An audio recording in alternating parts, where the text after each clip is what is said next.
Well, good morning, David. So the FDA fully approving Gilead's remdesivir. Remember, before it had just had emergency use authorization, and it had that since May. So this is the first drug for COVID-19 to actually get that official approval from the FDA. It's specifically for patients who are in the hospital, and it's based on trials, including one from the NIH, showing that remdesivir shortens recovery time. Now, you are seeing this. All of the documentation to them who are suing the World Health Organization with 1,000 doctors.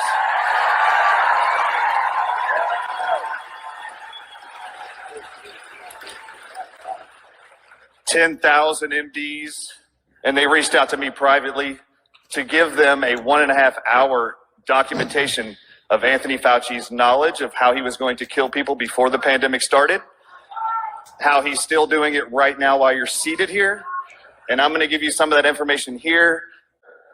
What did Anthony Fauci know?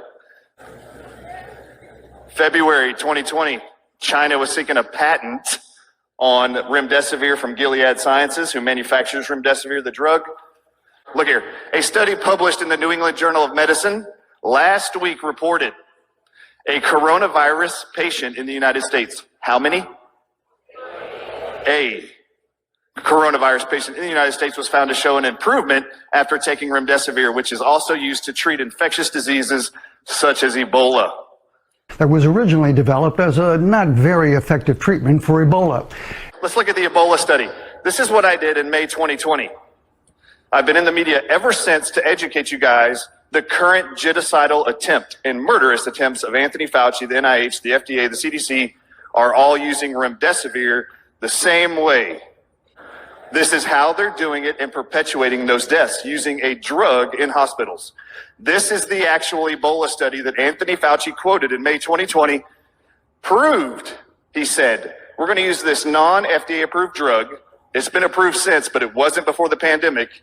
We're going to use this non-FDA approved drug called remdesivir because it was shown to be safe and efficacious against the Ebola virus in 2018 and 2019. Has anybody actually looked at this study? Because I clicked the link on NIH.gov's website. All of you should do it. This is the study. Ebola virus inside of Africa. They took 4 regions, gave them all remdesivir and 3 other experimental drugs. Anthony Fauci said it was proven to be safe and effective against the Ebola virus. So now in this novel virus of the coronavirus, we're going to use it there also. We're going to mandate this one drug. You can't use any other ones. So what did the actual study find? They actually found, you can see here, you see mortality up there? Definition inside the study. They found that remdesivir, in 6 months, the safety board pulled remdesivir from the study, a 1-year study, because it killed more people than any of the other 3 drugs, including ZMapp, which was put in by the FDA and the NIH. So 6 months into the study, they pulled remdesivir, they pulled ZMapp, which was supplied by our government to Africa because it killed more people. How many people did it kill?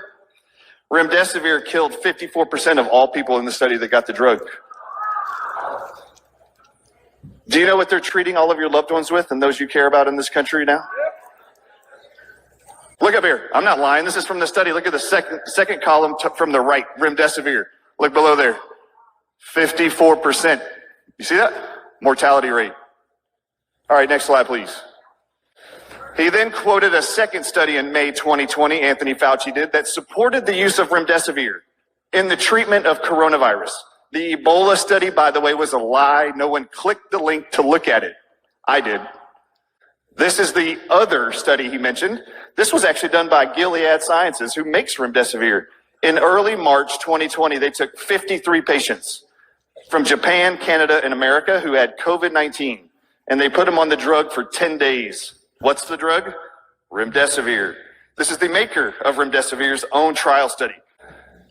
23% in 10 days had serious adverse events.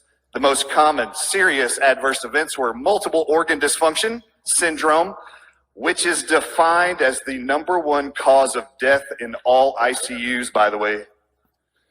Second, septic shock, acute kidney failure, and hypotension. Look at the next part. 8% had to be discontinued because remdesivir treatment, it worsened or prevented pre-existing kidney failure, and multiple organ failure. 8% had to be taken off by days 5 because they were dying as a result of the poison of remdesivir. That's what they found from this study. As a result of these studies, they decided to actually push this on the masses. All of you, this was going to be the drug choice. Why? Because it would actually make COVID-19 look more deadly than it really was. The New York press conferences of all the doctors when Corona was going throughout New York early on, they were reporting we've never seen a virus ever attack the kidneys like this one is. You start treating this virus and it attacks the kidneys and shut it down. Not only are we finding that we have limited supply of ventilators, we don't have enough dialysis machines for their kidneys. These doctors had no idea it was never the virus to begin with. Remdesivir was proven in 30% of all people to cause acute kidney failure. Do you know what happens when you shut down the kidneys in somebody? Your kidneys release water from the body.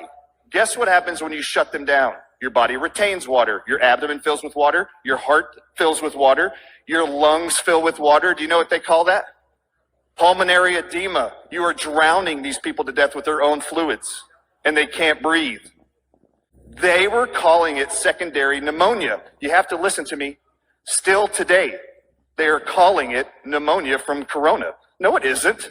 They are shutting down everybody's kidneys with remdesivir, causing their lungs to fill with fluid, and they are drowning them to death.